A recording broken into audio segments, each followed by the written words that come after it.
So I'm sitting here in Tilt in the truck, and in this mirror right here, not mirror, in this window right here, I can see myself. It's like a mirror. So I'm talking to my shadow self and using vocal vibrations and eye contact with parts. Seeing my reflection connects with parts more so than looking right in a mirror, like seeing who I am in a not super detailed, accurate, physical head-on way. Like if I'm looking at my shadow, or like a dark reflection like this, it's different from looking into a mirror in a lighted room. And so in connecting here, and then using vocal vibrations and using rhythm with a song that we've known a long time, so there's a repetition aspect to this. And then we started doing bilateral stimulation with hands on the window. So I just wanted to share this because this got pretty powerful. We were dissociating and it brought us right back. I know. This little light of mine, I'm gonna let it shine. This little light of mine, I'm gonna let it shine, let it shine, let it shine, let it shine. Don't let darkness it out, I'm gonna let it shine. Don't let darkness it out, I'm gonna let it shine, let it shine, let it shine, let it shine. Hide it under a bushel, no, I'm gonna let it shine. Hide it under a bushel, no, I'm gonna let it shine. Let it shine, let it shine.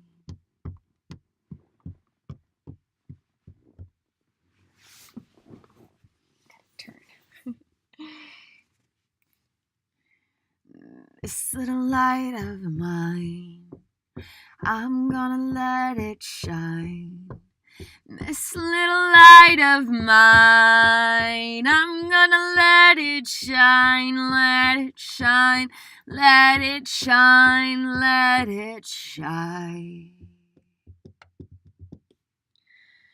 So when we first started to do that, the bags under my eyes and just the general shape of my face or whatever, and it's hard to put it into words, it's a feeling more, but those are the things I can pinpoint as much as I can.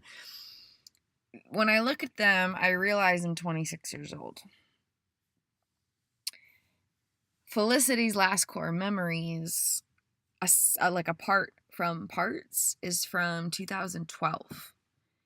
And so every time I start to kind of come back in a normal life self sense, my brain wants to jump into judgment. Like even looking at myself right now, I have to look at me so I can stay present with parts.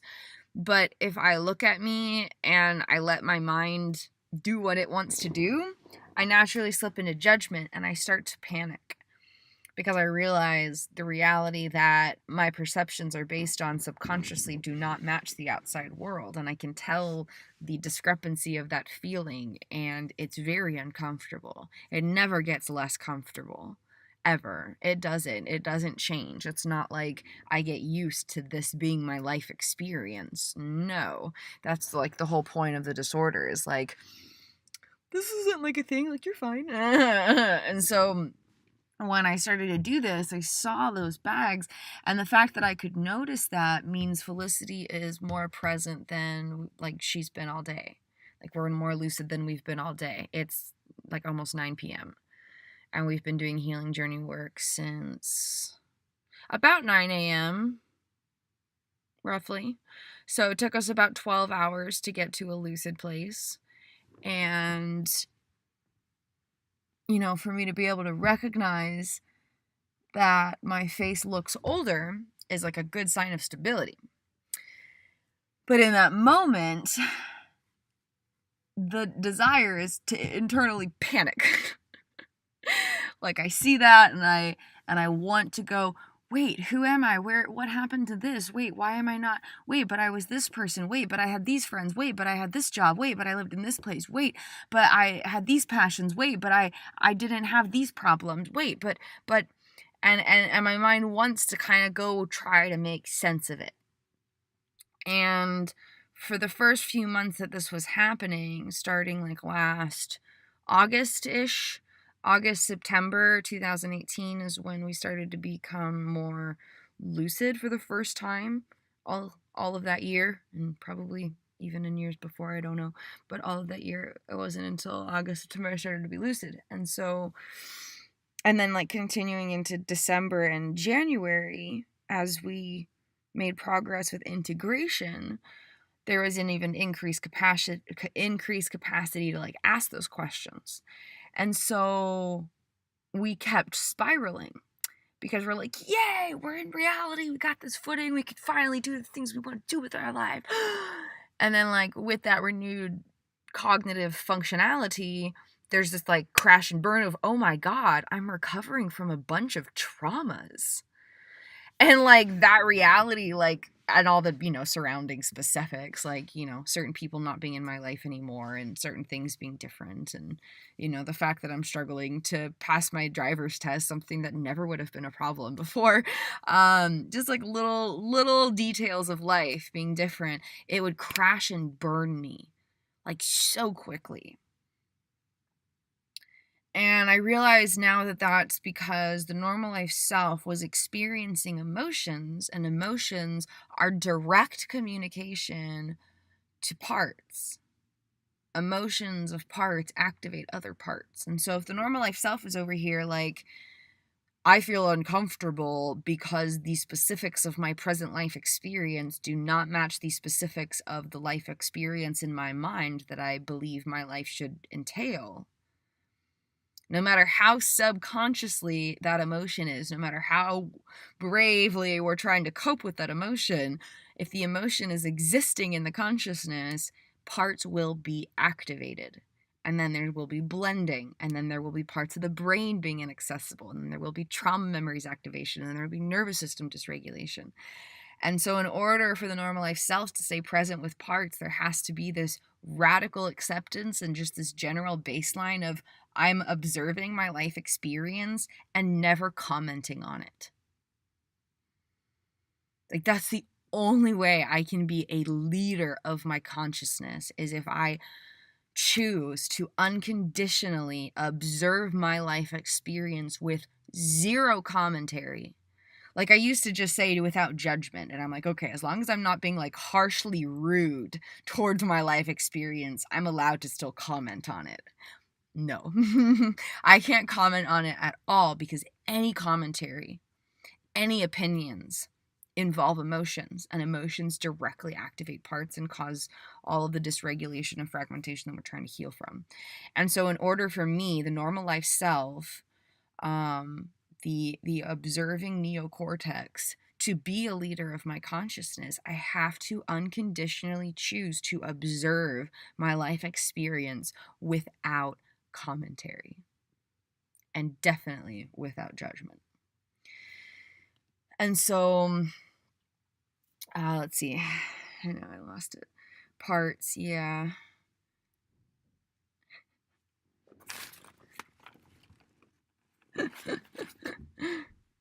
Cat's jumping on my truck. I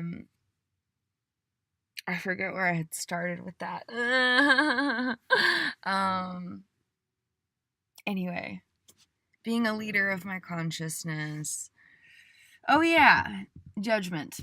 And so in that split second where I started to do this and I tried to be engaging with parts, there was that observation, and I specifically had a fork in the road of my conscious life experience of what do I focus on? Because what you focus on grows. Your intention is energy, and your energy is powerful. And your intention, the energy of your intention, dictates the unfolding specifics of life experience and the specifics of the manner in which your consciousness engages and helps shape that life experience. And so I had that fork in the road, and I consciously went through that subconscious processes. Now that I have access to my subconscious only through daily self-hypnosis and daily meditations. I do meditation 5 times a day, spaced out, and self-hypnosis once a day in the afternoon after our first big meal of the day, where our nervous system is going all whack anyway, and we just take that as an opportunity and dive into self-hypnosis in that state. And it's the only way I have like the extent of subconscious communication that I do. If I take days off, I lose that connection. So it has to be a practice. I'm only human, so it's it's just a general, like, because I know I always like look at people and I'm like, once they got it, they just like got it. And it's like, no, you have to keep doing it in order to sustain the I got it part. So, like, just a little encouragement. It's a practice for everybody. But I had that conscious choice subconsciously, where I went through a instantaneous processes of, okay, I'm noticing these bags around my eyes. I know that I've noticed that before, and when I choose to focus my intention on noticing that, and my direction and my focal energetic investment went towards noticing the physical specifics and my surface opinions and perspectives, it didn't end well. It didn't get me to the place I wanted to be. It worsened the dissociation instead of increasing my presence with parts and helping me connect and heal. But if I let go of that and I lean into this experience fully and unconditionally, and I choose to show up for the internal presence of parts rather than the external experience of whatever's happening, then maybe I can get to where I want to be. And that's where we started to add the tapping. Because I realized that just looking at myself and doing the vocal vibrations wasn't going to be quite enough to fully get me in that moment. And so I was like, what else can I do? Subconscious communication. Engage the body, do something that's bilateral alternating, left, right. And so that's where we got that. And so we're just going to do it one last time to wrap this up. This little light of mine, I'm gonna let it shine. This little light of mine, I'm gonna let it shine, let it shine, let it shine, let it shine. Don't let darkness it out. I'm gonna let it shine. Don't let darkness it out. I'm gonna let it shine, let it shine, let it shine, let it shine. Hide it under a bushel. No, I'm gonna let it shine. Hide it under a bushel. No, I'm gonna let it shine, let it shine, let it shine, let it shine.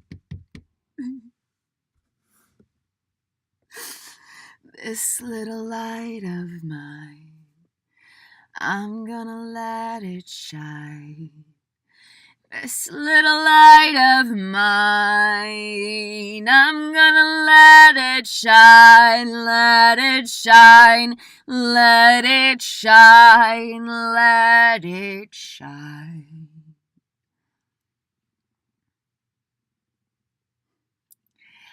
Don't let darkness it out. I'm gonna let it shine. Don't let darkness it out. I'm gonna let it shine. Let it shine. Let it shine. Let it shine. Hide it under a bushel. No, I'm gonna let it shine. Hide it under a bushel. No, I'm gonna let it shine. Let it shine. Let it shine. Let it shine.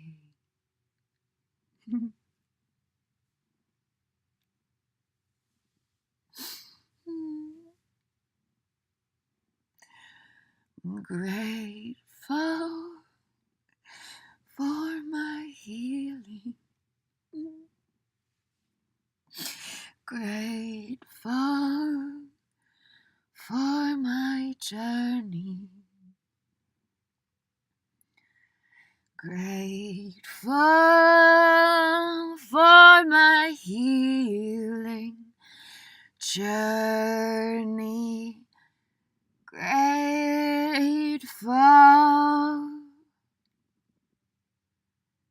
to be where I am.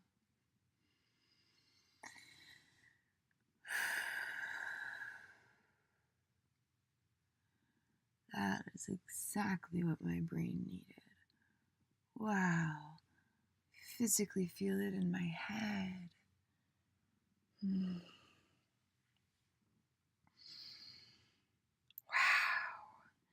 It literally feels like I just got out of lens therapy. I used to do low energy neurofeedback systems, and they would place these electric probes on my brain and send communication to and from different portions and specific sections of my brain that do different things.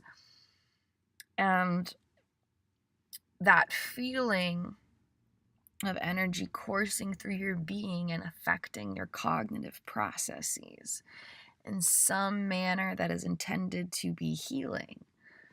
That's what this feels like. I feel this feeling from a physical sensation in my head to a somatic sensation in my toes and everywhere in between. And this is the kind of power that some of the healing journey homeschool concepts have.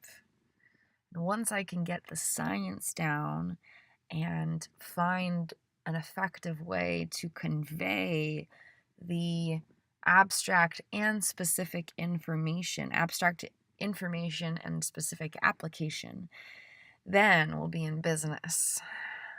Right now, it's just a whole lot of concrete concepts in the cognition that are difficult to translate in a communicative manner, because we spend so much time in our subconscious and not very much time in the conscious awareness.